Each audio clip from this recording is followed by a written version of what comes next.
శ్రీ గణేశాయ నమః. శారదా గురుభ్యో నమః. ఈటీవీ లైఫ్ ఆధ్యాత్మిక ఛానల్ ప్రేక్షకులకు శుభోదయం. శ్రీరస్తు కార్యక్రమానికి శుభస్వాగతం. శ్రీరస్తు ప్రేక్షకులందరికీ కృష్ణాష్టమి శుభాకాంక్షలు. కార్యక్రమంలో భాగంగా శుభతిథి అంశంలో నేటి పంచాంగ వివరాలు చూద్దాం. ఆంగ్ల తేదీ 26వ తేదీ 8వ నెల 2024 సంవత్సరం సోమవారం. స్వస్తి శ్రీ చాంద్రమాన శ్రీ క్రోధీనామ సంవత్సరం, దక్షిణాయనం, వర్ష ఋతువు, శ్రావణమాసం, కృష్ణపక్షం, సప్తమి తిథి ఉదయం 8:39 వరకు, తదుపరి అష్టమి. కృత్తికా నక్షత్రం రాత్రి 9:28 వరకు, తదుపరి రోహిణీ నక్షత్రం. ధ్రువం యోగం ఉదయం 6:47 వరకు, తదుపరి వ్యాఘాత యోగం. భవకరణం ఉదయం 8:39 వరకు, తదుపరి బాలవకరణం. వర్జ్యం ఉదయం 10:03 నుండి 11:34 వరకు, దుర్ముహూర్తం మధ్యాహ్నం 12:39 నుండి 1:29 వరకు. తిరిగి దుర్ముహూర్తం మధ్యాహ్నం 3:08 నుండి 3:57 వరకు. అమృత ఘడియలు రాత్రి 7:11 నుండి 8:42 వరకు. నేటి రాహుకాలం ఉదయం 7:30 నుండి 9 వరకు, యమగండం ఉదయం 10:30 నుండి 12 వరకు. ఇక ఈనాటి విశేషం స్మార్త శ్రీకృష్ణాష్టమి. సాక్షాత్తు వేదవేద్యుడు, నిగమగోచరుడు, అవాంగ్మానస గోచరుడు, అప్రమేయుడైనటువంటి శ్రీమన్నారాయణమూర్తి శ్రీకృష్ణ పరమాత్మగా ఆవిర్భవించినటువంటి పుణ్య కృష్ణ అవతార దినోత్సవం ఈనాడు కృష్ణాష్టమి. అయితే కొన్ని సంప్రదాయాలను అనుసరించి తిథిని ప్రధానంగా కృష్ణ జయంతి చేస్తారు.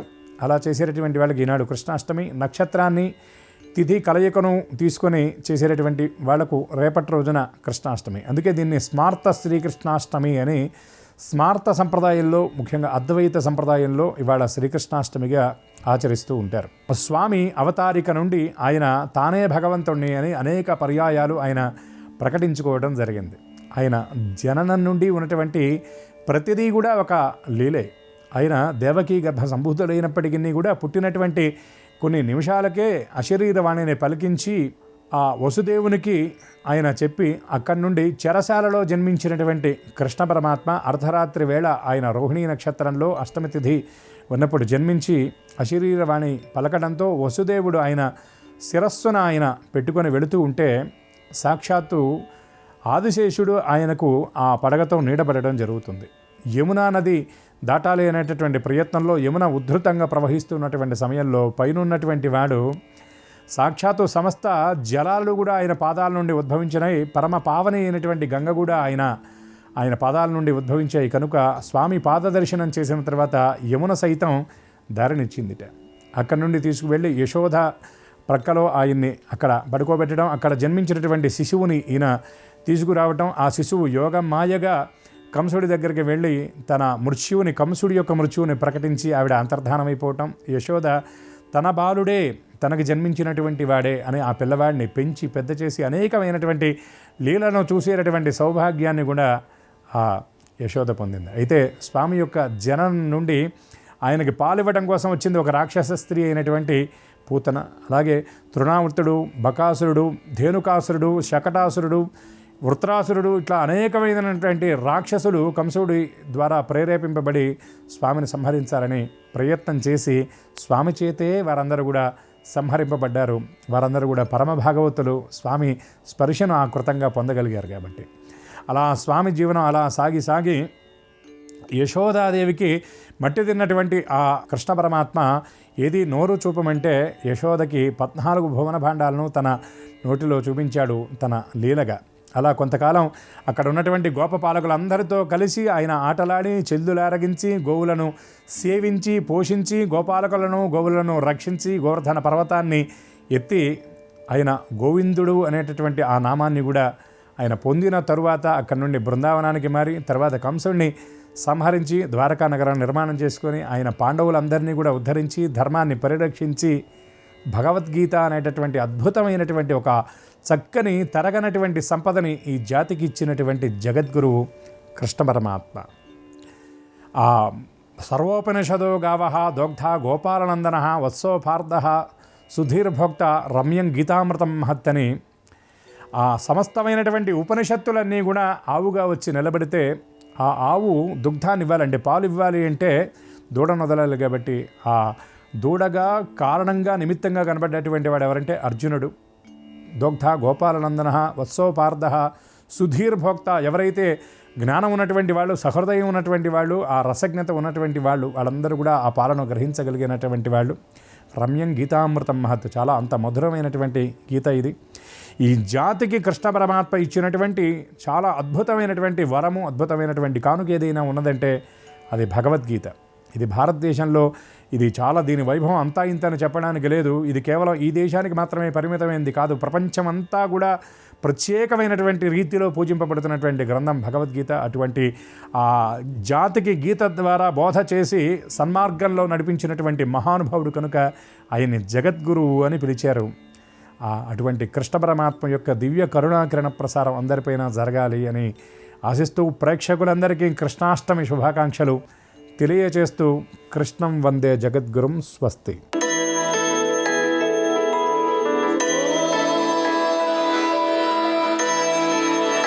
ఈటీవీ లైఫ్ ఆధ్యాత్మిక ఛానల్ ప్రేక్షకులందరికీ నమస్కారం. శ్రీరస్తు కార్యక్రమంలో గ్రహయోగం అంశానికి స్వాగతం. ముందుగా ప్రేక్షకులందరికీ శ్రీకృష్ణ జన్మాష్టమి శుభాకాంక్షలు. ఈనాటి గ్రహయోగం శీర్షికలో మేషాది ద్వాదశ రాశుల వారికి కలిగే శుభ అశుభ ఫలితాలని, అవసరమైన సందర్భాల్లో ప్రత్యామ్నాయ మార్గాల్ని తెలుసుకుంటారు.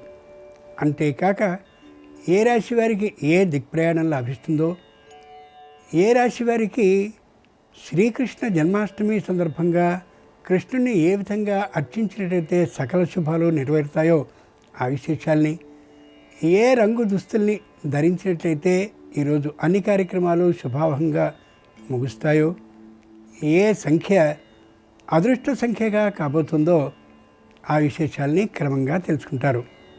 ముందుగా నేటి పంచాంగం.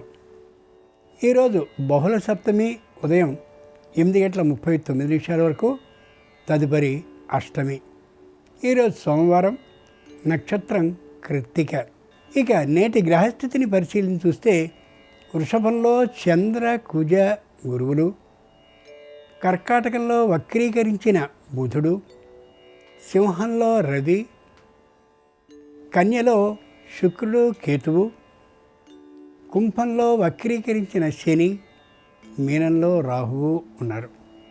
ఇక శ్రీకృష్ణ జన్మాష్టమి గురించి 2 మాటల్ని అనుకుంటే, ఏ యథా మాం ప్రపద్యంతే తాం తథైవ భజామ్యహం మమ వర్త్మానువర్తంతే మనుష్యాః పార్థ సర్వశః. లోకంలో మనుష్యులందరూ కూడా మేము ఇది చేద్దాం, మేము అది చేస్తాం, మేము ఇది చెయ్యగలం అని అనుకుంటారు. కానీ కృష్ణుడు స్వయంగా తెలియజేస్తున్నాడు, మీరు ఏ విధమైన ఆలోచనని చేసుకున్నా నా ఆలోచనకి అనుగుణంగానే మీరు చేయబోయేవన్నీ కూడా సాగుతాయి. మీరు ఏం ఆలోచించుకున్నా నా అనుగ్రహం ఉన్నప్పుడు మాత్రమే అది సిద్ధిస్తాయి అని. ఈ మౌలిక సూత్రాన్ని కానీ మనం బాగా మననం చేసుకోగలిగినట్లయితే మానవ ప్రయత్నంగా మనం చేయాలి, దైవ అనుగ్రహం ద్వారా ఆయన సిద్ధింప చేయాలి. మానవ ప్రయత్నానికి సాక్షిగా అర్జునుడు ఉంటాడు, దైవ అనుగ్రహానికి సాక్షిగా కృష్ణుడు ఉంటాడు. అప్పుడు మాత్రమే అన్ని పనులు సుఖంగా శుభావంగా ముగుస్తాయని శ్రీకృష్ణ జన్మ అష్టమి సందేశంగా తెలియజేస్తుంది శ్రీమద్ భాగవత పురాణం. ఇక క్రమంగా మేషాది ద్వాదశ రాశుల వారి శుభ అశుభ ఫలితాలని పరిశీలించి చూద్దాం. ముందుగా మేషరాశి.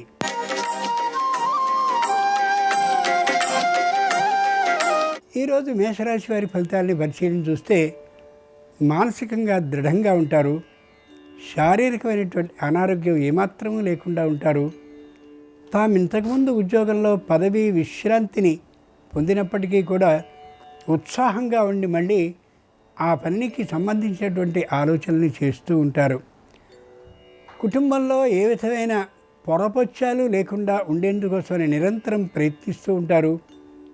సంతానంతో వాద వివాదాలు ఏమాత్రము రాకుండా ఉండేలా అహర్నిశము శ్రమిస్తూ ఉంటారు. న్యాయస్థానంలో ఏ విధమైన అభియోగాలు అపరిష్కృతంగా లేని కారణంగా ఉత్సాహంగా ఉండగలుగుతారు. శ్రీకృష్ణ జన్మాష్టమి సందర్భంగా మేషరాశి వారు బాలకృష్ణునికి గంధజలంతో అభిషేకించినట్లయితే వ్యాపార లాభం అవుతుంది. తూర్పు దిక్ ప్రయాణం అనుకూలం. కలిసొచ్చే రంగు తెలుపు. అదృష్ట సంఖ్య 2.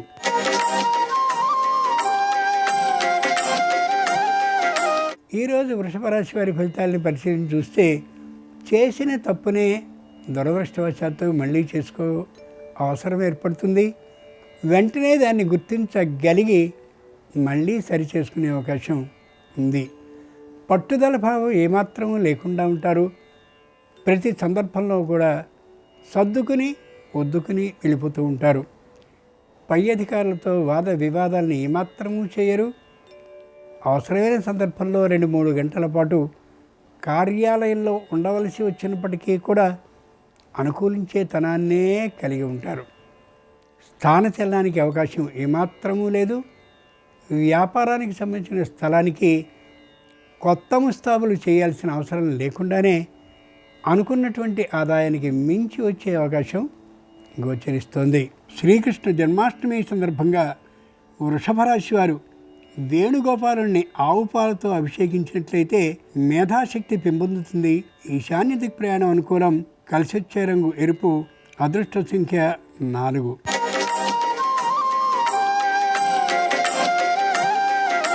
ఈరోజు మిథున రాశి వారి ఫలితాలని పరిశీలించి చూస్తే వయసులో చిన్న అయినప్పటికీ కూడా అనుభవంలో వృద్ధుల్లా కనిపిస్తారు. ఆచితూచి మాట్లాడతారు. ఎవరితోనూ విరోధభావం కలిగి ఉండరు. ఇంకా వివాహం కానిటువంటి వారి విషయంలో తామే స్వయంగా ఆ పగ్గారిని చేపట్టి అనుకూల ప్రతికూల విధానాలను గమనించుకుని అప్పుడు మాత్రమే ఆచితూచి ఓ నిర్ణయానికి వస్తారు. వృత్తి చేస్తుండేటువంటి వారికి తాము చేస్తున్నటువంటి వృత్తి మీద వ్యతిరేక భావం ఏర్పడే అవకాశం కొద్దిగా గోచరిస్తోంది. అయితే అనుకూల విధానాన్ని చెప్పేటటువంటి మిత్రులతో, బంధువులతో, శ్రేయోభిలాషులతో కలిసి ఉండడం చాలా చాలా మంచిది. శ్రీకృష్ణ జన్మాష్టమి సందర్భంగా మిథున రాశి వారు గోకుల కృష్ణుని పుష్పజలంతో అభిషేకించినట్లయితే ధైర్య లాభం చేకూరుతుంది. దక్షిణ దిక్ ప్రయాణం అనుకూలం. కలిసొచ్చే రంగు పసుపు. అదృష్ట సంఖ్య 9.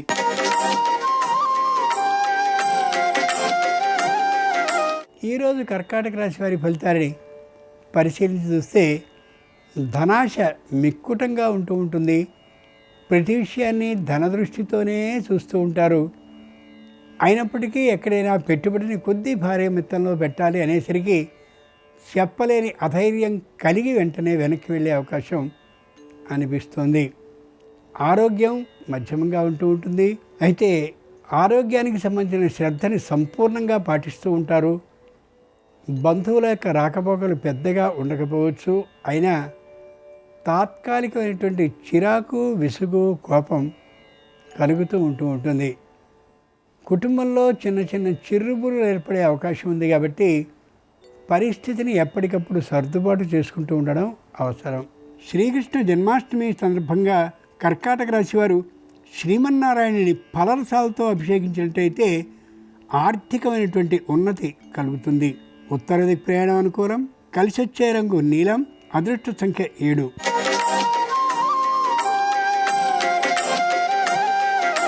ఈరోజు సింహరాశి వారి ఫలితాలను పరిశీలించి చూస్తే తమని గురించిన అంచనాన్ని తామే వేసుకుంటూ కనిపిస్తారు ఈ రాశివారు. ఇంతకుముందు చేసినటువంటి రుణాలు ఏమున్నాయో వాటిని తీర్చడం కోసం అహర్నిశలు శ్రమిస్తూ ఉంటారు. ఎవరితోనూ వాద వివాదాల ధోరణికి పోరు. ఉద్యోగస్తులైనట్లయితే మరింత జాగ్రత్త భావాన్ని పాటిస్తూ ఉంటారు. దూర ప్రయాణాలు చేయాలనే ఆలోచనని సంపూర్ణంగా విరమించుకుంటారు. శారీరకమైనటువంటి వ్యాధుల్ని ముందే పసిగట్టి తగినటువంటి నివారణ ఉపాయాలకి అనుక్షణం ప్రయత్నిస్తూ ఉంటారు. శ్రీకృష్ణ జన్మాష్టమి సందర్భంగా వేణుగోపాలుని కుంకుమ జలంతో అభిషేకించినట్లయితే ఆరోగ్యం స్వస్థమవుతుంది. పశ్చిమ దిక్ ప్రయాణం అనుకూలం. కలిసొచ్చే రంగు నీలం. అదృష్ట సంఖ్య 7.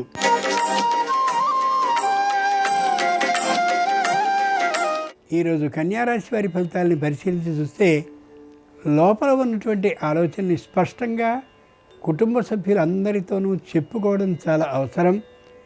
గుంపన వల్ల ఇబ్బందులు కలిగే అవకాశం హెచ్చుగా ఉంటాయనే విషయాన్ని మర్చిపోకూడదు.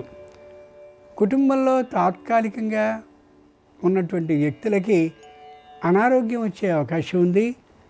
భయపడిపోవాల్సినంతటి తీవ్ర అనారోగ్యం కాదు, కానీ వెంటనే వైద్య పరీక్ష చేయించుకోవాల్సిన అనారోగ్యం ఉన్నంత వరకు అది యథార్థమే. వ్యాపారపరమైనటువంటి ఆదాయం మధ్యమంగా ఉంటూ ఉంటుంది. వృత్తిపరమైనటువంటి ఆదాయం మాత్రం విశేషంగా ఉండే అవకాశం గోచరిస్తోంది. శ్రీకృష్ణ జన్మాష్టమి సందర్భంగా కన్యారాశి వారు శ్రీకృష్ణుని పసుపు జలంతో అభిషేకించినట్టయితే మనశ్శాంతి సొంతమవుతుంది. పశ్చిమ దిక్ ప్రయాణం అనుకూలం. కలిసి వచ్చే రంగు నీలం. అదృష్ట సంఖ్య 7.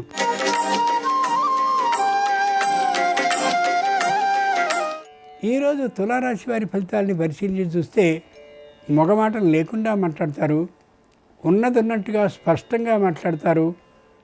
తాత్కాలికమైనటువంటి కోప ఆవేశ భావం ఉంటూ ఉంటుంది. సంతాన విషయంలో మాత్రమే, ముఖ్యంగా విద్యా విషయంలో ఏమాత్రపు తొందరపాటుని కలిగి ఉండరు. పై అధికారులు ఏదైనా నీతి తప్పి ప్రవర్తించుతున్నటువంటి విషయంలో చూసి చూడకుండా ఉండడం మంచిది తప్ప వారిని ఎదిరించి మాట్లాడడం వల్ల అనవసరంగా ఉద్యోగ భద్రతకి ఇబ్బందిని తెచ్చుకునేవారుగా కావచ్చు. శ్రీకృష్ణ జన్మాష్టమి సందర్భంగా తులారాశి వారు సంతాన వేణుగోపాల స్వామి వారిని శుద్ధ జలంతో అభిషేకించినట్టయితే ఉత్సాహం సిద్ధిస్తుంది. ఉత్తర దిక్ ప్రయాణం అనుకూలం. కలిసి వచ్చే రంగు పసుపచ్చన. అదృష్ట సంఖ్య 5.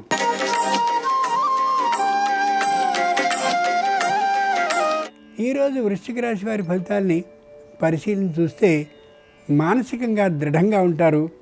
శారీరకంగా కూడా బలంగా ఉంటారు. పంటికి సంబంధించిన, కంటికి సంబంధించిన తాత్కాలికమైనటువంటి అనారోగ్యం గోచరించే అవకాశం ఉంది కాబట్టి తగినటువంటి విధంగా మధ్యమ వైద్య పరీక్షల్ని చేయించుకోవడం శ్రేయస్కరం. కొత్తగా పెట్టబడ్డటువంటి వ్యాపార సంస్థ మంచి అనుకూల విధానంగా వెడుతూ ఉంటుంది. ఆర్థికమైనటువంటి లాభం ఇప్పుడిప్పుడే ప్రారంభమవుతూ కనిపిస్తుంది. శ్రీకృష్ణ జన్మాష్టమి సందర్భంగా వృశ్చిక రాశి వారు రాధాకృష్ణుల్ని ఇక్షురసంతో అంటే చెరకు రసంతో అభిషేకించినట్టయితే ఉద్యోగం సిద్ధిస్తుంది. ఆగ్నేయ దిక్ ప్రయాణం అనుకూలం. కలిసి వచ్చే రంగు ఎరుపు. అదృష్ట సంఖ్య 4.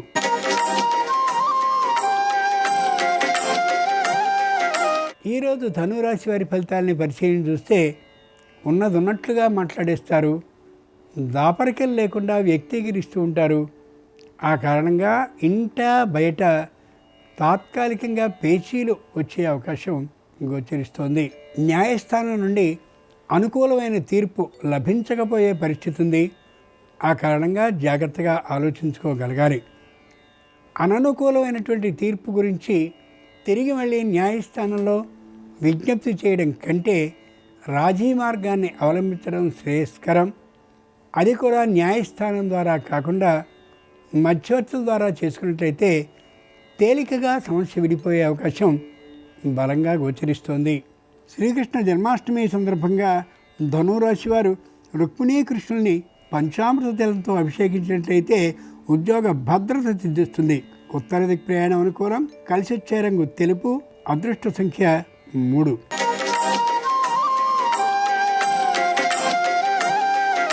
ఈరోజు మకర రాశి వారి ఫలితాలని పరిశీలించి చూస్తే తాము అనుకున్నటువంటి పని సాధింపబడేంత వరకు కూడా ప్రయత్నాన్ని కొనసాగిస్తూనే ఉంటారు. తమ ఇంటి పని కంటే కూడా తమకు ముఖ్యులైనటువంటి వారి గ్రహకృత్యాలని, వారికి సంబంధించిన వినోదాలకు సంబంధించిన ఏర్పాట్లని, ఇతరమైనటువంటి కార్యక్రమాలని సుఖంగా శుభంగా ముగిసేందుకు కావాల్సిన అన్ని ప్రయత్నాల్ని చేస్తారు. కుటుంబంలో ఈ కారణంగా చిన్న వివాదం చెలరేగవచ్చు. సంతానానికి సంబంధించిన విద్యా విషయంలో ఎక్కువ ఖర్చు అయ్యే అవకాశం గోచరిస్తోంది. శ్రీకృష్ణ జన్మాష్టమి సందర్భంగా మకర రాశి వారు శ్రీ మహావిష్ణువుని పరిమళ జలంతో అభిషేకించినట్లయితే ప్రతిభ ఆధిక్యం కలుగుతుంది. తూర్పు దిక్ ప్రయాణం అనుకూలం. కలిసి వచ్చే రంగు నలుపు. అదృష్ట సంఖ్య 8.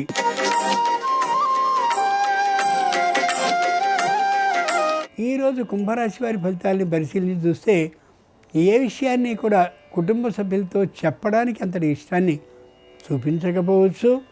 సొంత నిర్ణయాన్ని చేసేసుకుని పనిలో ముందుకు దూసుకు వెళ్ళిపోతూ కూడా ఉండొచ్చు.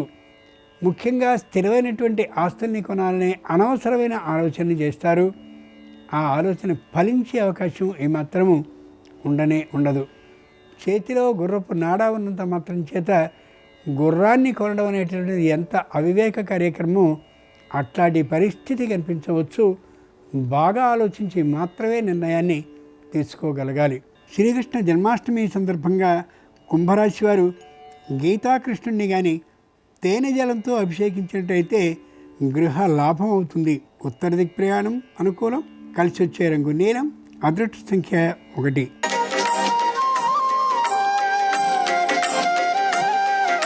ఈరోజు మీనరాశి వారి ఫలితాన్ని పరిశీలన చూస్తే సంపూర్ణ చంచల భావంతో ఉంటారు.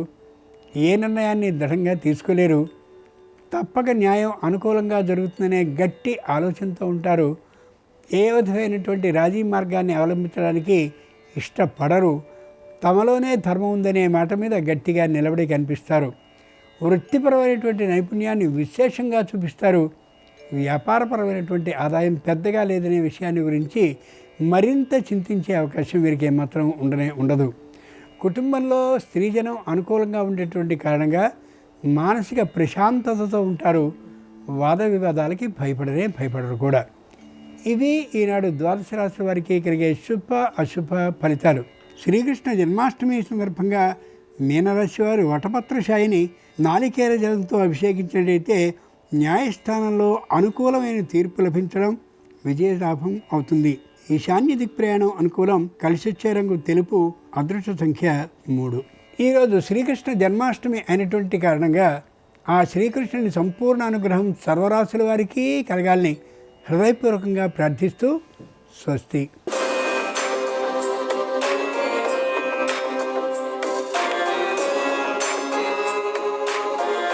నమస్కారం. ప్రేక్షకులందరికీ కృష్ణాష్టమి పర్వదిన శుభాకాంక్షలు. ఈరోజు స్మార్త శ్రీకృష్ణాష్టమి. ఈ సందర్భంగా ఎలాంటి పరిహారాలు పాటిస్తే శ్రీకృష్ణుడి అనుగ్రహానికి పాత్రులై అన్ని రకాలైన సమస్యల నుంచి సులభంగా బయటపడవచ్చో నేటి పరిహారాలు పరిష్కారాలు అనే అంశంలో పరిశీలిద్దాం. స్మార్త శ్రీకృష్ణాష్టమి సందర్భంగా ఈరోజు గృహంలో పూజా మందిరంలో పూజాపీఠం మీద బాలకృష్ణుడి చిత్రపటాన్ని ఏర్పాటు చేయాలి. ఆ కృష్ణుడి చిత్రపటానికి గంధం బొట్లు కుంకుమ బొట్లు అలంకరించాలి. శ్రీకృష్ణ పరమాత్మ చిత్రపటం దగ్గర వెండి ప్రమిదలో ఆవు నెయ్యి పోసి 6 ఒత్తులు విడిగా వేసి దీపాన్ని వెలిగించాలి. అలాగే శ్రీకృష్ణ పరమాత్మకు నీలం రంగు పుష్పాలంటే ఎంతో ప్రీతిపాత్రం, తులసి దళాలంటే ప్రీతిపాత్రం. కాబట్టి నీలం రంగు పుష్పాలతో తులసి దళాలతో శ్రీకృష్ణ పరమాత్మ చిత్రపటానికి పూజ చేస్తూ ఓం శ్రీకృష్ణ పరబ్రహ్మణే నమః అనే సులభమైన మంత్రాన్ని 21 సార్లు పఠించాలి. ఆ తర్వాత కృష్ణ పరమాత్మకు కర్పూర హారతి ఇచ్చి పాలు, పెరుగు, వెన్న, పటిక బెల్లం వీటిలో ఏదైనా నైవేద్యంగా సమర్పించాలి. ఇలా చేస్తే కృష్ణుడి సంపూర్ణమైన అనుగ్రహం కలుగుతుంది. అలాగే శ్రీకృష్ణ పరమాత్మను పూజించే సమయంలో కొన్ని నెమలి పించాలు కృష్ణ పరమాత్మ చిత్రపటం దగ్గర ఉంచి పూజ పూర్తయిన తర్వాత ఆ నెమలి పించాలు ధనం దాచుకునే బీరువాలో దాచిపెట్టుకున్నట్లయితే ఆదాయ మార్గాలు పెరుగుతాయి, కుటుంబ కలహాల తీవ్రతను తగ్గింపజేసుకోవచ్చు. అలాగే శ్రీకృష్ణ పరమాత్మకు ఈరోజు అటుకులు నైవేద్యంగా సమర్పించి వాటిని ప్రసాదంగా స్వీకరించి ఇతరులకు పంచిపెట్టినట్లయితే రుణ బాధల నుంచి బయటపడవచ్చు. రావలసిన ధనం సకాలంలో రావటానికి కూడా అటుకుల నివేదన విశేషంగా సహకరిస్తుంది. ఇలా ఉదయం పూట శ్రీకృష్ణ పరమాత్మకు సంబంధించిన ప్రత్యేకమైన పూజను నిర్వహించాలి. అలాగే సాయంకాలం పూట శ్రీకృష్ణ పరమాత్మ ప్రీతి కోసం ఒక ప్రత్యేకమైనటువంటి అర్ఘ్యాన్ని కృష్ణ పరమాత్మకు సమర్పించాలి. ఆ ప్రత్యేకమైనటువంటి అర్ఘ్యాన్ని ఎలా సమర్పించాలంటే ముందుగా ఒక శంఖం తీసుకొని ఆ శంఖంలో జలం పోసి ఆ శంఖ జలాలతో శ్రీకృష్ణ పరమాత్మ చిత్రపటం దగ్గర ఒక పళ్ళెల్లో అర్ఘ్యంలాగా విడిచిపెట్టాలి. ఇలా అర్ఘ్యమిచ్చే సమయంలో అక్షింతలు, రకరకాలైనటువంటి పుష్పాలు ఆ శంఖ జలాలలో కలిపి ఆ శంఖ జలాలతో అర్ఘ్యం ఇవ్వాలి. అలాగే శంఖంలో మళ్ళీ కొబ్బరి నీళ్లు పోసి ఆ కొబ్బరి నీళ్లలో కూడా అక్షింతలు, రకరకాల పుష్పాలు కలిపి ఆ కొబ్బరి నీళ్లతో శ్రీకృష్ణ పరమాత్మకు అర్ఘ్యం విడిచిపెట్టాలి. ఇలా శుద్ధోదకము, కొబ్బరి నీళ్లతో శ్రీకృష్ణ పరమాత్మకు సాయంకాలం పూట అర్ఘ్యం విడిచిపెట్టడం ద్వారా కృష్ణుడి సంపూర్ణమైన అనుగ్రహానికి ప్రతి ఒక్కరూ సులభంగా పాత్రలు కావచ్చు. సాయంకాలం పూట ఇలా శ్రీకృష్ణుడికి అర్ఘ్యం సమర్పించి ఆ తర్వాత చంద్రుడికి కూడా అర్ఘ్యం సమర్పిస్తే విశేషమైన ధనలాభం కలుగుతుంది. ఒక వెండి పాత్రలో జలము తీసుకొని ఆ జలంలో కొన్ని తెల్లటి పుష్పాలు కలిపి చంద్రుడిని చూస్తూ సోం సోమాయ నమః అని జపించుకుంటూ చంద్రుడికి కూడా అర్ఘ్యం విడిచిపెట్టాలి. శ్రీకృష్ణ జన్మాష్టమి సందర్భంగా ఈ ప్రత్యేకమైనటువంటి పరిహారాలు పాటించడం ద్వారా కృష్ణుడి అనుగ్రహానికి పాత్రులై సకల శుభాలను సిద్ధింపజేసుకోవచ్చు. రేపు వైష్ణవ కృష్ణాష్టమి, గోకులాష్టమి. ఈ సందర్భంగా ఎలాంటి ప్రత్యేకమైన పరిహారాలు పాటిస్తే శ్రీకృష్ణ పరమాత్మ అనుగ్రహం వల్ల ఆర్థిక, ఆరోగ్య, కుటుంబ సమస్యల నుంచి సులభంగా బయటపడవచ్చో రేపటి పరిహారాలు, పరిష్కారాలు అనే అంశంలో పరిశీలిద్దాం. నమస్కారం. ఈ కార్యక్రమాన్ని తిరిగి చూడాలనుకుంటే www.youtube.com/ETV Life Spiritual లో చూడవచ్చు.